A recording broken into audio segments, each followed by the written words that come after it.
We are now continuing with fractures, and we are looking at the healing process of fractures. I'm Mrs. Daka. Let's look at the stages of bone healing. I have laid down about 6 stages where we have the hematoma formation, granulation, callus formation, ossification, consolidation, and the remodeling. I will explain each stage one by one so that you understand how a bone heals after being fractured. Let's move on. Bones, when they fracture, they go through a number of processes which will lead to self-healing. And these are the processes that I've already talked about, and I want us to start with the hematoma. When a fracture occurs, when a bone is broken, bleeding occurs immediately. Bleeding will occur within the fragments of the fracture. Then what happens next? Let's move on. So when bleeding occurs, there is extravasation of blood, meaning blood will spill over all around the fractured area. And as this blood spills around the fractured area, it will begin to clot. And as it clots, that is what we call hematoma formation. This will also lead to edema and pain, the other signs and symptoms of inflammation.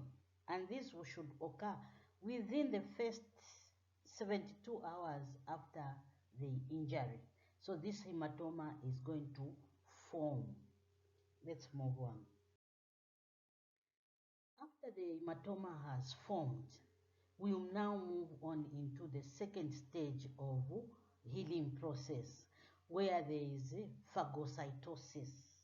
You understand the word phagocytosis already, but what I want to say is that clot will undergo organization. There is fibrin strands that are going to appear in this clot, and in this clot, as the fibrin are appearing, as they come over to this clot, the fractured ends of the bone will be vitalized, and because of this blood supply that was interrupted will begin to gain strength, and then they will begin to move to another stage. Let's move. So in this hematoma, the granulation stage, which I have already said that this is the second stage of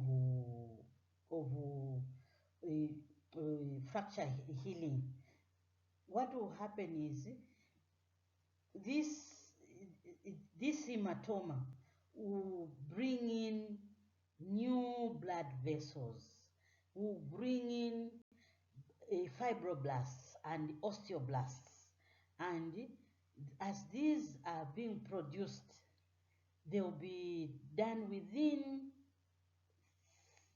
3 to 14 days after the injury. And as these new blood vessels begin to grow in the area where the hematoma formed, then healing process begins and viable tissues begin to grow.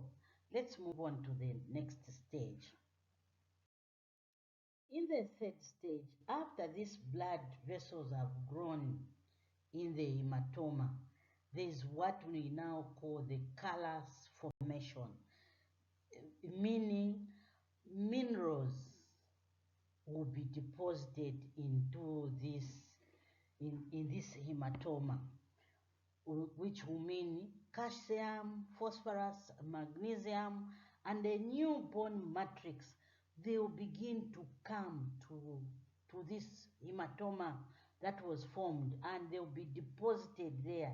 And as they get deposited, they are just being deposited in an organized way. So because of this disorganization, the network that is disorganized, what we call it callus formation. So this callus will begin to form a cartilage, and of course it has the minerals that we have already talked about.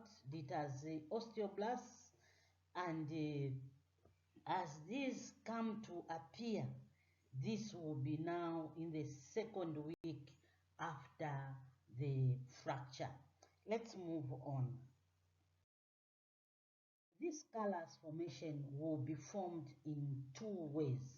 There's what we call the soft callus, where these new blood vessels are coming in the internal and external part of the bone, and as they form, as they bring in the osteoblasts, as they bring in the cartilage, the callus will begin to harden, and this is what we call hard callus. As the minerals are being added to this callus, the callus begins to be bony. It begins to form a bone, and as it forms a bone, you discover that the bone fragments, at the end of each fragment, at the end of each broken bone, they will begin to grow towards each other, so that the fracture is bridged. Let's move on.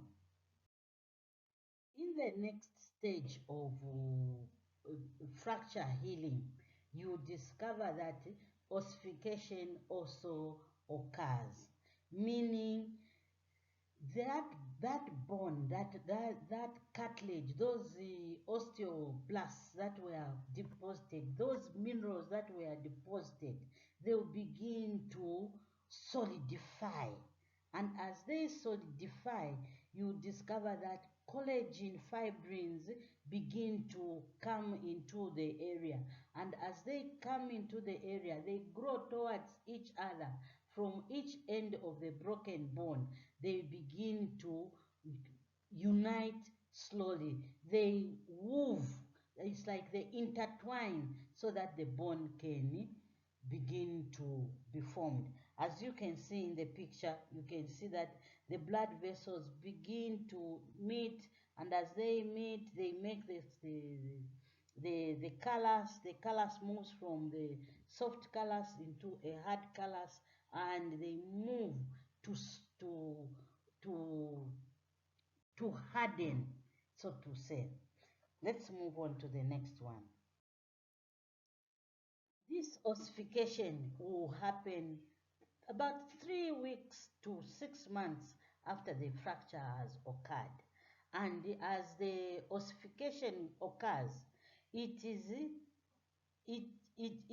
makes this person not to have that fracture to easily move or easily shake. So you discover that the ossification makes this fracture hard, and the patient is able to stand this fracture with little stress.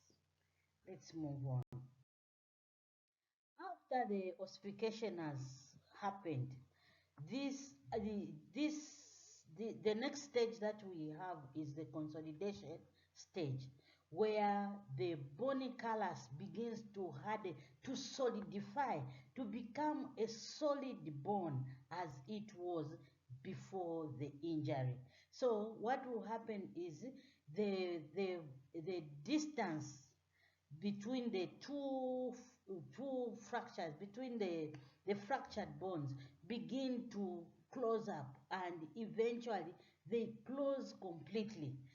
When you look at this patient with a physical eye, you see that actually the fracture is completely gone. But as you look at this patient on an X-ray, it will show that actually the fracture has not completely been mended. So clinically, this patient has the union of the fracture happening, but you can wait for this fracture to completely unite using the X-ray.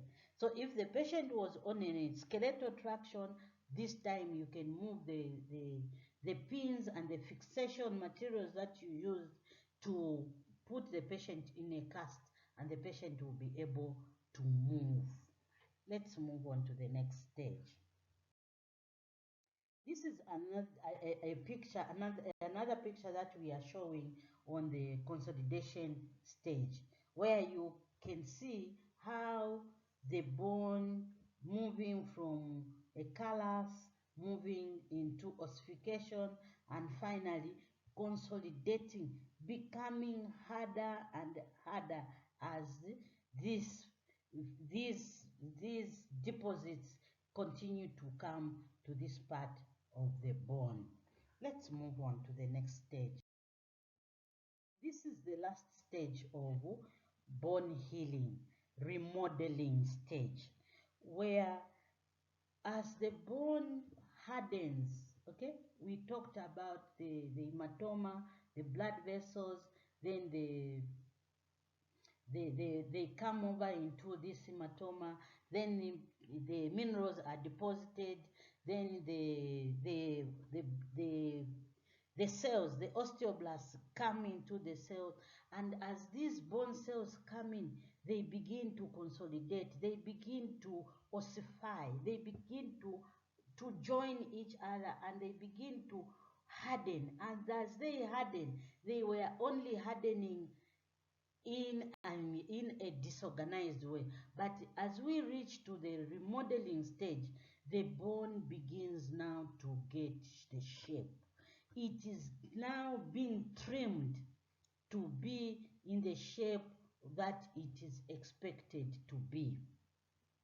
So if it was a long bone, the bone will join, and the excess growing bone outside the shape of the bone, the excess parts of the grown bone will need to be removed, and a reunion should be complete. And all these things will take place within 6 weeks. It will depend on the age of the patient and the many other factors that allow the bone healing to occur. So this is how a bone heals, or this is how a fracture heals. So take note, and as I move on to the next part, I want us to change to see what factors can influence healing of the bone. Let's move on. Let's now look at the factors that influence the healing of the fracture. They are in two types: the local factors and the systemic factors. Let's start with the systemic factors, meaning the things that are within the system of this person that may influence the fracture to heal either quickly or to slow down. So the first systemic factor that we are looking at is the age. Young children, the younger you are, the earlier the fracture will heal. The older you are, the more time the fracture will take to heal. So depending on your age, you may have the fracture heal faster or heal slowly. Let's move on. The other factor that influences healing of a fractured bone is nutrition. How is your nutritional status? How much energy, how much protein, how much the vitamins do you have in your body, or do you take in, that will help in the healing of this bone? If you are emaciated, if you are not nutritionally healthy, then your healing, your fracture will take a long time to heal. Let's move on.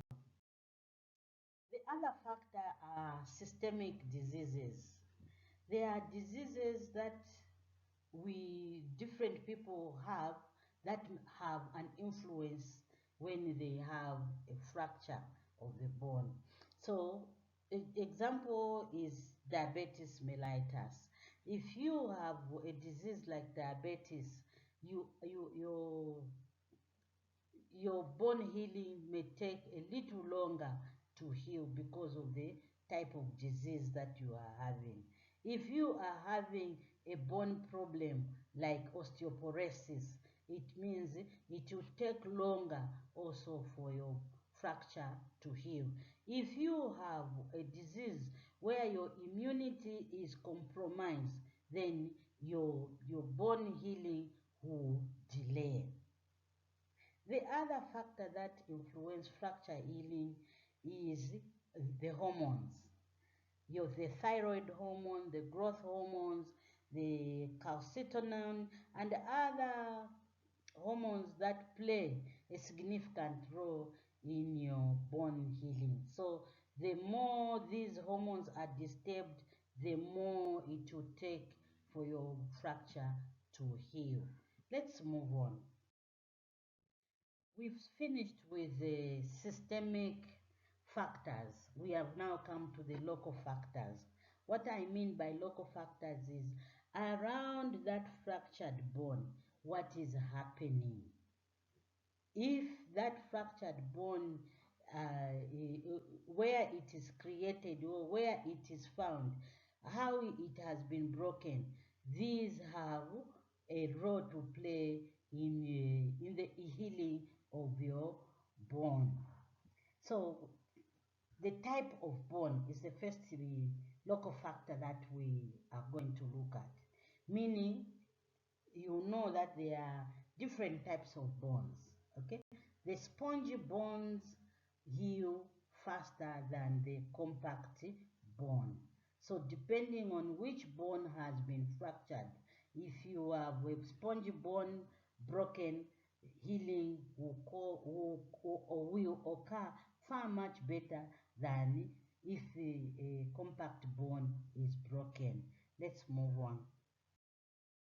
The degree of trauma, meaning how much fracture has occurred. What else has been affected in the fracture that you have acquired or you have gotten?